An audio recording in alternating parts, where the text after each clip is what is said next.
कहते हैं महाभारत का युद्ध अर्जुन के गांडीव, भीम के पराक्रम और कर्ण की प्रतिज्ञा से लड़ा गया। परंतु इस महासंग्राम के पीछे छिपी है एक ऐसी गाथा जिसे बहुत कम लोग जानते हैं।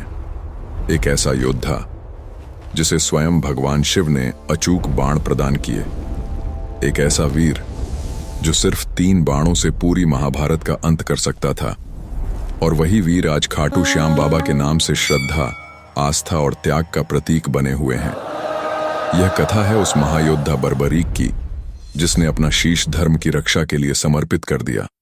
जय श्री श्याम अखिल ब्रह्मांड की इस अद्भुत गाथा की शुरुआत होती है महाबली भीम के वंश से। भीम का पौत्र, घटोत्कच का पुत्र, वही वीर बालक जिसकी नियति उसे समूचे महाभारत के युद्ध में सबसे रहस्यमयी और अद्भुत पात्र बनाती है। उसका नाम था बर्बरीक। बर्बरीक का जन्म असाधारण था।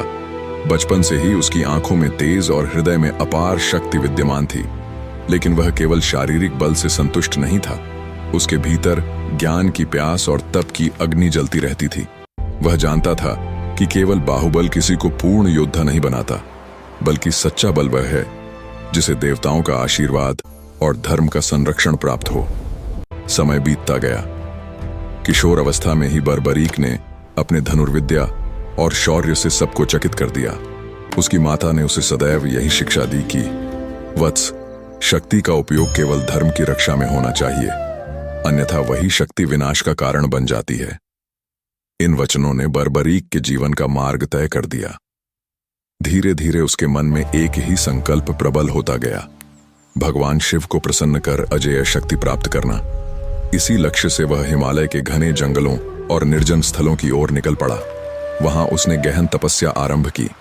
दिन प्रतिदिन, रात दर रात केवल एक ही स्वर उसकी जिह्वा पर था, एयूएम नमः शिवाय, एयूएम नमः शिवाय, एयूएम नमः शिवाय। बर्बरीक की तपस्या सामान्य नहीं थी। उसने भूख प्यास का मोह त्याग दिया, कठोर व्रत धारण किया और अपने चित्त को केवल महादेव के ध्यान में स्थिर कर दिया। उसकी आंखों में न भय था, न मोह, न विकलता, केवल एक ही लक्ष्य, एक ही उद्देश्य, महादेव को प्रसन्न करना। वर्षों की कठोर साधना ने अंततः आकाश को भी विचलित कर दिया। देवगण आश्चर्यचकित होकर देखने लगे कि यह वीर बालक किस प्रकार तप की अग्नि में स्वयं को जलाकर दिव्यता प्राप्त कर रहा है। और फिर वह क्षण आया जब स्वयं भगवान शिव प्रकट हुए। सुदूर आकाश से प्रचंड प्रकाश प्रकट हुआ, दिग्दिगंत गूंज उठा और बर्बरीक के समक्ष त्रिनेत्रधारी महादेव अवतरित हुए। उनकी जटाओं से गंगा बह रही थी, गले में सर्प लिपटे थे और उनके नेत्रों से अनंत करुणा झलक रही थी। शिव बोले, वत्स, तुम्हारी तपस्या से मैं अत्यंत प्रसन्न हूं। मांगो जो भी वरदान तुम चाहते हो। बर्बरीक ने विनम्रता से शीश झुकाया और कहा, प्रभु, मुझे ऐसा वरदान दीजिए कि मैं रणभूमि में सदैव अजय रहूं। मेरी शक्ति ऐसी हो कि कोई भी शत्रु मुझे पराजित न कर सके। शिव मुस्कुराए। वे जानते थे कि इस बालक का हृदय धर्ममय है। फिर भी उन्होंने उसे एक गंभीर चेतावनी दी, वत्स, अजयता का मार्ग आसान नहीं होता।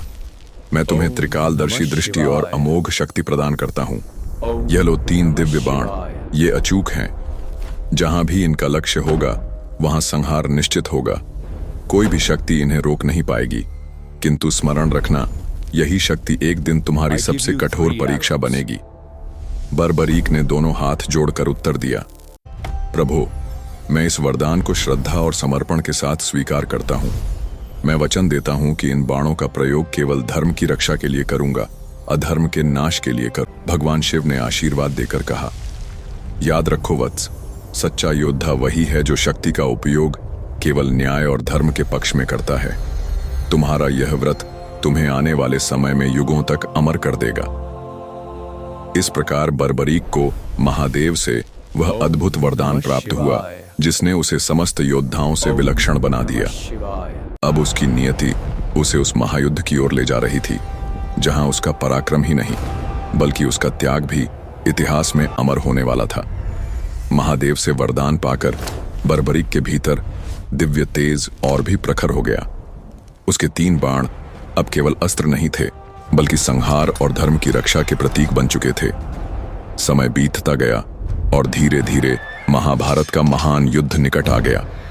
दुनिया के कोने कोने में यह समाचार फैल गया कि पांडव और कौरव अब कुरुक्षेत्र की रणभूमि में आमने सामने होने वाले हैं।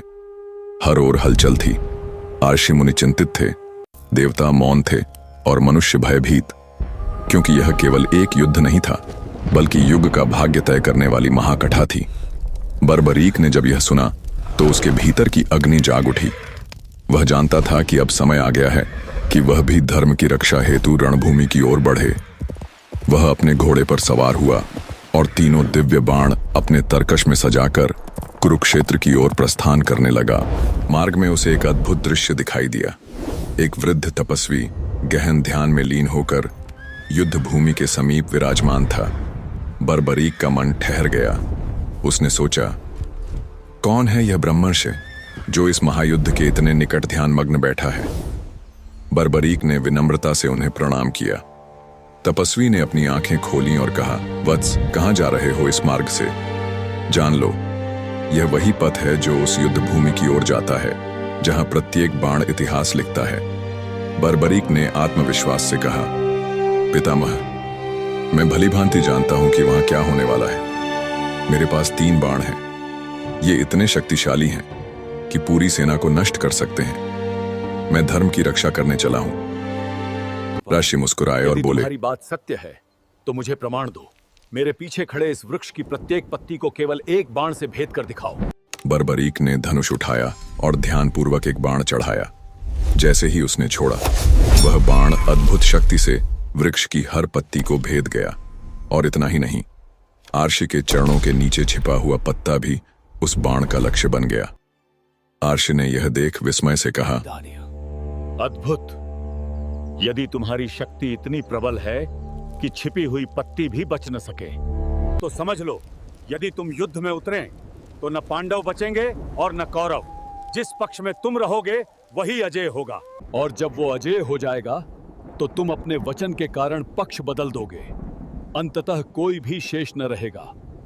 बर्बरीक ने गंभीर स्वर में कहा, पितामह, मैंने अपनी माता से वचन लिया है कि मैं सदैव निर्बलों का साथ दूंगा। यही मेरा धर्म है। ऋषि ने गहरी सांस ली और बोले, वत्स, यही तो संकट है। यदि तुम निर्बलों का साथ दोगे तो हर बार तुम्हें पक्ष बदलना पड़ेगा। तब यह युद्ध अंतहीन हो जाएगा और संपूर्ण मानवता का विनाश हो जाएगा। बर्बरीक ने मौन साध लिया।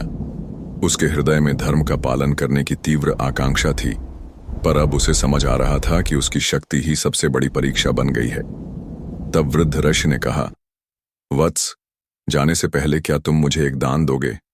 यह दान ही धर्म की रक्षा करेगा। बर्बरीक ने हाथ जोड़कर जो भी कहा, आप मांगेंगे मैं अवश्य दूंगा। मेरे लिए आपके चरण ही सब कुछ हैं। तब वह तपस्वी अपने वास्तविक रूप में प्रकट हुए। उनके मुखमंडल से दिव्य आभा फूटी और सामने खड़े थे स्वयं श्री कृष्ण। कृष्ण बोले, वत्स, मैं जानता हूं तुम्हारी शक्ति कितनी प्रचंड है। यही शक्ति इस युद्ध को अंतहीन बना देगी। धर्म की स्थापना के लिए आवश्यक है कि यह शक्ति नियंत्रित रहे। इसलिए मैं तुमसे केवल एक ही दान मांगता हूं, अपना शीश। बर्बरीक ने यह सुनकर क्षण भर मौन साधा। उसकी आंखों में जल भर आया, लेकिन हृदय में अपार शांति थी। वह समझ गया कि यह उसका परम धर्म है। उसने दोनों हाथ जोड़कर कहा, प्रभु, मैं जानता हूं आप कोई साधारण ब्राह्मण नहीं, बल्कि स्वयं धर्म रक्षक श्री कृष्ण हैं। यदि धर्म की रक्षा के लिए मेरा शीश आवश्यक है तो यह शीश आपका है। लेकिन उसने एक अंतिम इच्छा प्रकट की, प्रभु, मेरा मन चाहता है कि मैं इस महायुद्ध का साक्षी बनूं, अपने नेत्रों से देखूं कि धर्म और अधर्म के इस महासंग्राम में अंततः कौन विजयी होता है। कृष्ण ने करुणा से मुस्कुराकर कहा, वत्स, तुम्हारी यह इच्छा अवश्य पूर्ण होगी। तुम्हारा शीश रणभूमि के उच्च स्थान पर स्थापित किया जाएगा। वहां से तुम पूरे महायुद्ध को निष्पक्ष भाव से देख सकोगे। और फिर वह क्षण आया। बर्बरीक ने बिना किसी संकोच के अपना शीश श्री कृष्ण को अर्पित कर दिया। वह दृश्य इतना अद्भुत था कि देवगण तक भाव विभोर हो उठे। बर्बरीक का शीश रणभूमि में एक ऊंचे स्थान पर रखा गया और सचमुच उसने पूरे महाभारत के युद्ध को निष्प्रह भाव से देखा। जब युद्ध समाप्त हुआ, कृष्ण ने सभी योद्धाओं से पूछा, विजय का श्रेय किसे जाता है? तब सबने अपनी अपनी वीरता गिनाई, लेकिन जब बर्बरीक के शीश से प्रश्न किया गया तो उसने कहा, मैंने सब देखा, अर्जुन का गांडीव, भीम का पराक्रम, कर्ण का कौशल और द्रोण की प्रतिज्ञा, परंतु इन सब के पीछे अदृश्य सूत्रधार केवल एक ही थे, श्री वासुदेव कृष्ण। युद्ध समाप्त होने के सदियों बाद राजस्थान की भूमि पर एक अद्भुत घटना घटी। खाटू नामक गांव में प्रतिदिन एक गाय आकर भूमि पर दूध बहा देती। जब लोगों ने खुदाई की तो वहां से प्रकट हुआ वही दिव्य शीश बर्बरीक का। वहीं आज प्रसिद्ध खाटू श्याम मंदिर स्थित है। लोग कहते हैं, हारे का सहारा खाटू श्याम हमारा। जो टूट जाते हैं, जो थक जाते हैं, वे बस एक बार श्याम बाबा को पुकारते हैं और राहें अपने आप खुल जाती हैं। बर्बरीक की यह गाथा हमें सिखाती है कि असली वीरता केवल शक्ति में नहीं, बल्कि त्याग और धर्म की रक्षा में होती है। उन्होंने अपना शीश देकर यह सिद्ध कर दिया कि धर्म के लिए किया गया बलिदान युगों युगों तक अमर रहता है। आज खाटू श्याम जी करोड़ों श्रद्धालुओं के हृदय में हारे का सहारा बनकर विराजमान हैं।